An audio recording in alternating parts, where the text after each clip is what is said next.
And with me right now from United is Maggie Blackwell. Welcome back, and today we're going to kind of continue the topic of last time, which was within landscape and the use of herbicides, pesticides, right? Right. We talked about herbicides and what we used, and we gave Bruce some direction of what we wanted him to do, and the committee decided to look into not using Roundup in any glyphosate product. Bruce met with the General Services Director. I mean, he is the General Service Director. He met with non-toxic Irvine and went through a whole list of options for us, and they helped him to understand what could be used in the village and what could not be used here, or what would be useless. We had tried Avenger, staff tried Avenger for 30 days, a month or so ago, and it was totally ineffective, so that one is off the choice list. And our herbicides are controlled by the Environmental Protection Agency, the Department of Pesticide Regulation, and the Organic Materials Review Institute, which is the new one, which is the organic one. All of the organic ones, and we have chosen several, 5 or 6 here, which I will read you. Okay. All of them only work on the leaves. Right. They do not get down into the root system. So this will turn out to be the trick, but we'll see. We're using a new one called Suppress. It's sprayed. These are all sprayed. Then there's Final San O. Then there's EcoBlend and Weed Farm and Weed Zap. One of them is made from clove and cinnamon. Another one is vinegar. Other ones are caprylic acid, and one is soybeans. So they have all been tried, and people have found them useful. There are 2 enablers to assist this. They call them adjuvants. They help or aid the products to be more effective. And we're going to try those 2. Those are BioLink and OroBoost. Now the idea is staff will be using those products in 3 or 4 cul-de-sacs, and we won't tell you which ones, for 100 days. Okay.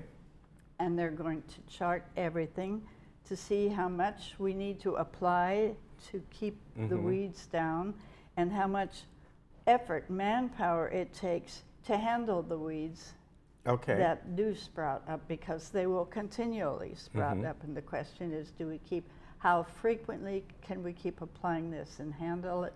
Or do we have to go out there with manual weeding or weed whackers or something like that? It's 100 days. Now for that, we ask that all the residents, if you have a yellow stake area, or if you have your own area planted near your place, please don't use any herbicides during this time. Don't use Roundup. Some people do use Roundup. We ask you not to use any herbicides at this time. And let's keep the test accurate and true. And so that is our plan for 100 days. Now, if it really appears after a month and a half that this is absolutely not going to work, it's just too far too labor intensive for us, then we'll just publish the results and let them know that indeed we tried, but we can't. But we will try, because other cities and towns are trying. And with the enablers, that may help some.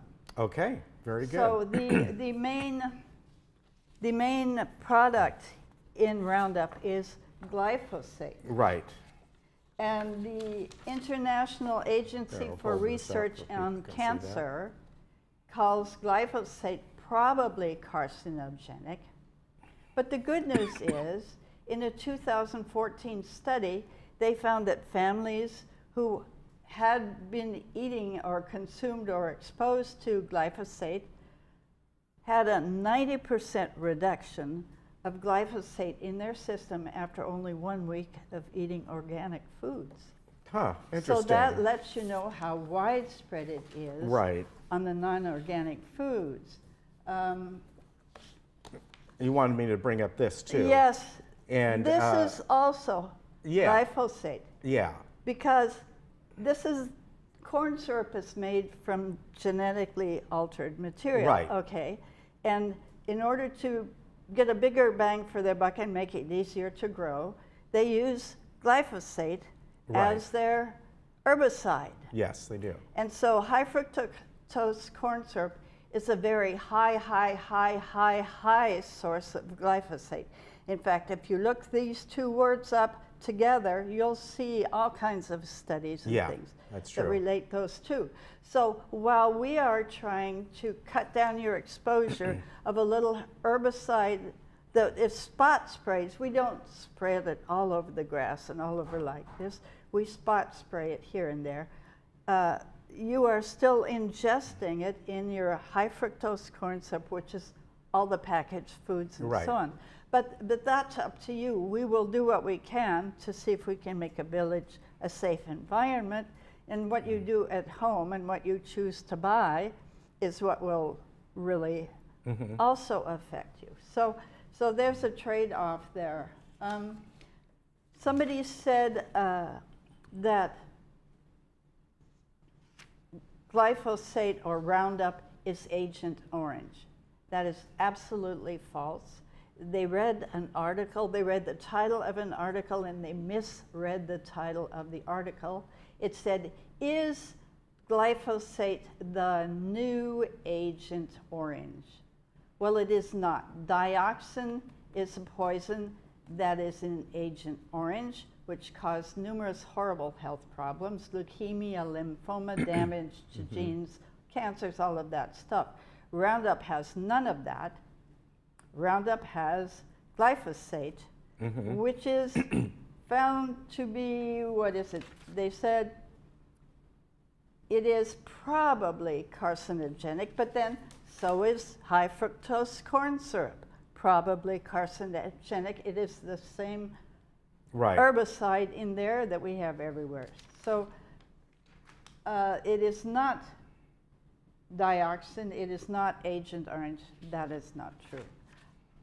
We do have also, we found out some information about, there are dogs that are having problems with their paws, and they lick their tummies because they have a rash or sensitivity, and some of them get sick now and then. Well, ASPCA recommends keeping your pets away from pepper trees and pepper tree berries, just in case.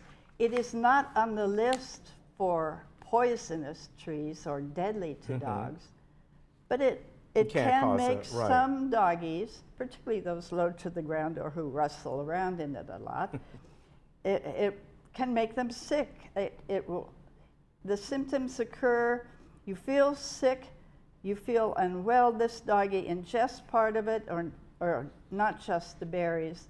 And if he lies around or he gets sick and he doesn't get better in a few hours, call your vet.